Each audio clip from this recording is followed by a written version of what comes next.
Hello, Western world. It's the old mate Dovo here. Now, I just want to add a little bit to my last video on censorship. You know, when it comes to the discussion of topics and ideas and all this sort of stuff, let's say someone wants to discuss the, reposition the merits of the Nazi regime, for example. Hitler and the Nazi regime and all that sort of stuff, and try and create a more objective account of the World War II and even World War I. If this now some people don't even like the sound of that. Like, I was banned for even proposing just one sentence that we should consider the Hitler regime were the good guys. That's all I said, and I was banned, despite challenging these idiots or explaining to them that I thought this was a censorship-happy forum. But let's say you come into a forum of mine, or any forum that was supposedly full, for proper free speech and no censorship of ideas and ideology and all that sort of stuff. So you come on and you start making your case. Now, if you're, like I said, if you're logical, you're using dodgy facts and dodgy interpretations, anything can happen. The moderator could warn you, could close the thread. But if you come on and produce a different set of facts, speak intelligently, speak logically, then people don't have to like it.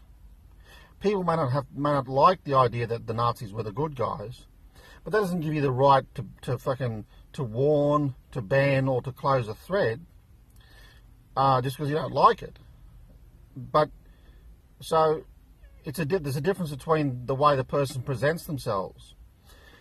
Now, given that I've studied philosophy, science, and all that sort of shit in history for years, for more than 15 years, when I go into a thread, I present myself in an intelligent and knowledgeable manner. Yet that's not good enough. That's not good enough.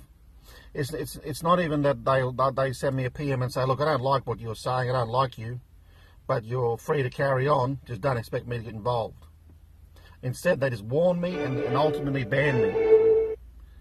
So, this is another thing to consider.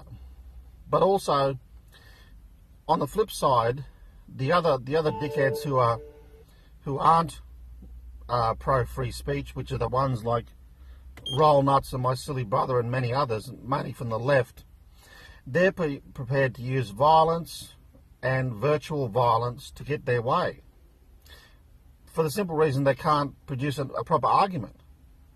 They're not smart enough or knowledgeable enough to out-argue the argument you presented. So instead, and because they're brainwashed, right, they think, oh, I don't like the sound of that. Too bad I didn't actually analyse it and reconsider it. No, I won't do that. I just don't like the sound of it. Therefore, I'll be abusive. I'll become a message board terrorist and engage in virtual violence. That's the difference. If I wanted to take down somebody who I didn't agree with, I take down their idea, not the person. But these other twats, no, they have no choice but to engage in ad hominem behaviour because they can't counter the arguments being presented. And they're also arrogant and lazy. They won't ever read anything. They won't ever study anything. They consider themselves already the peak of intelligence and the peak of knowledge, but they know fuck all. It's really embarrassing how little they know. It really is. Like, if you consider what the real truth is about many ideas and many conspiracies, these twats know fucking nothing. It's embarrassing. I feel embarrassed for them. And as I said, they got no choice. It's a shame, but they got no choice but to use violence, so they can't handle it. They certainly can't handle the truth. They're weak. They're piss weak.